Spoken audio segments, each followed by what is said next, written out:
and a pair of Chinamen came striding in. They were dressed identically in loose-fitting black blouses and trousers, with flat-topped, round-brimmed hats upon their heads. We'd never laid eyes on either fellow before, but we'd seen their like a lot lately. They were highbinders, hired killers working for Chinatown's fighting tongs. "You know," I said under my breath, "if this is that new trail you promised, I don't think I care to follow it." "Me neither," Gustav said, pushing himself up off his knees. There was even less to like a moment later when the room's other door, the one my brother and I were darting toward at the time, flew open and two more highbinders stepped inside.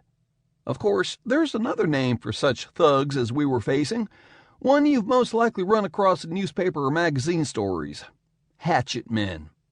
And if you've ever wondered whether Chinatown outlaws are slapped with that handle for the obvious reason, I can provide an authoritative answer for you based on what happened next.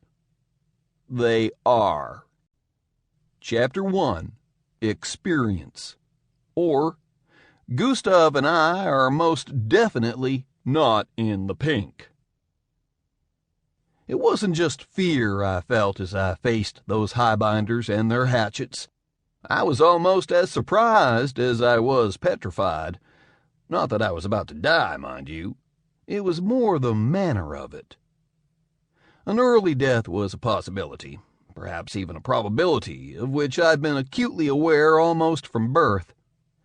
As a lad on the family farm in Kansas, I figured it was smallpox, starvation, or sitting bull that'd get me. After most of my kin were indeed got, by a flood as it came to pass, I took to drovering with my brother Gustav, thus giving myself ample opportunity to meet my maker via stampede, saddle-dragging, bull's horn, or rustler's bullet. On top of which, my brother had me half convinced my big mouth was going to get me brained in a saloon brawl sooner or later. So imagine my dismay upon learning I'd end my days being chopped into chow mein in Chinatown. Well, that one I didn't see coming, though perhaps I should have, given our luck of late. Our detour into the peculiar began a full year earlier, in June of 1892, when a fellow puncher passed along a magazine story he thought might amuse us: The Red-Headed League by Dr. John Watson. The joke being that Gustav and I could be charter members of any such league ourselves, since we each have hair the crimson of cardinal feathers. But handing us the Red-Headed League turned out to be much more than just a jape. It was like giving little Chrissy Columbus his first toy boat, or telling Paul Bunyan he's just not working out as a seamstress and shouldn't he consider a line of work more suiting his size.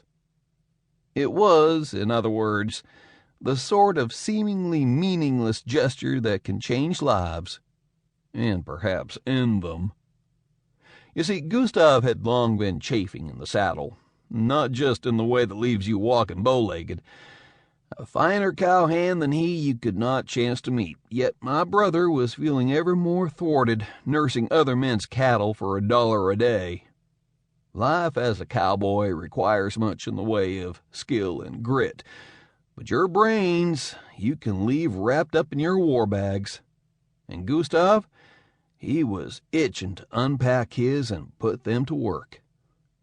The Red-Headed League showed him how, for at its center was a man who made his way in the world not by the sweat of his brow, but by the shrewdness of the mind beneath it. Details and data were his stock in trade, and these are free to all who have the keenness of vision to see them clearly. The man called himself a consulting detective, and his name, of course, was Sherlock Holmes.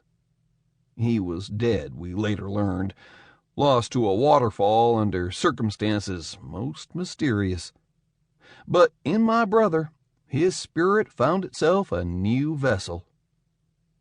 An imperfect one, though, as even Gustav would admit. Sharp of eye though he may be, my brother is also utterly void of learning.